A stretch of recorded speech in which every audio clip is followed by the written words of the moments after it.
Hello friends, আজকে আমি ধুন্দুল দিয়ে একটা তরকারি শেয়ার করছি রুটি দিয়ে খাওয়ার জন্য। দেখো, আমি ধুন্দুলটা কেটে বেছে ধুয়ে নিয়েছি। আমি ধুন্দুলটা ঠিক এইভাবে করে কেটে নিয়েছি, দেখো। তারপর একটা কড়াই গরম করে ওর ভিতরে 3 টেবিল চামচ সয়াবিন তেল দিয়ে কালো জিরে ও শুকনো মরিচ ফোড়ন দিয়েছি। আর দিয়েছি হাফ চামচ কসুরি মেথি।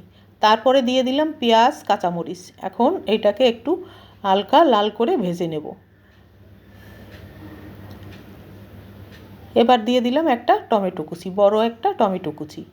আর তারপরে আবারও একটু সময় নেড়েচেড়ে দিয়ে দেবো কিছুটা গুঁড়ো মশলা। এখানে আছে জিরে গুঁড়ো, হলুদ গুঁড়ো, লবণ, ধনিয়া গুঁড়ো আর মরিচ গুঁড়ো। এবার সব কিছু ভালো করে নেড়েচেড়ে নিয়ে আমি কষিয়ে নেব ঢাকা দিয়ে দিয়ে কম আঁচে প্রায় 3 থেকে 4 মিনিট।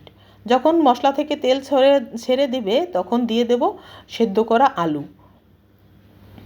সেদ্ধ আলু দিয়েও আমি কষিয়ে নেব বেশ কিছুক্ষণ। তারপরে দিয়ে দেব সেই কেটে রাখা ধুন্দুল। এবার ঢাকা দিয়ে দিয়ে কষিয়ে নেব প্রায় 3 থেকে 4 মিনিট। যখন কষানো হয়ে যাবে তখন দিয়ে দেব পরিমাণ মতো গরম জল। গরম জল দিয়ে রান্না করে নেব প্রায় 2 থেকে 3 মিনিট। 2 থেকে 3 মিনিট পরে আমি ধনিয়া পাতা কুচি দিয়ে নামিয়ে নেব। দেখো, আমার ধুন্দুলের তরকারি একদম রেডি পরিবেশন করার জন্য। এখন রুটি বা পরোটা দিয়ে খেতে দারুণ লাগে এই ধরনের তরকারি। ধন্যবাদ।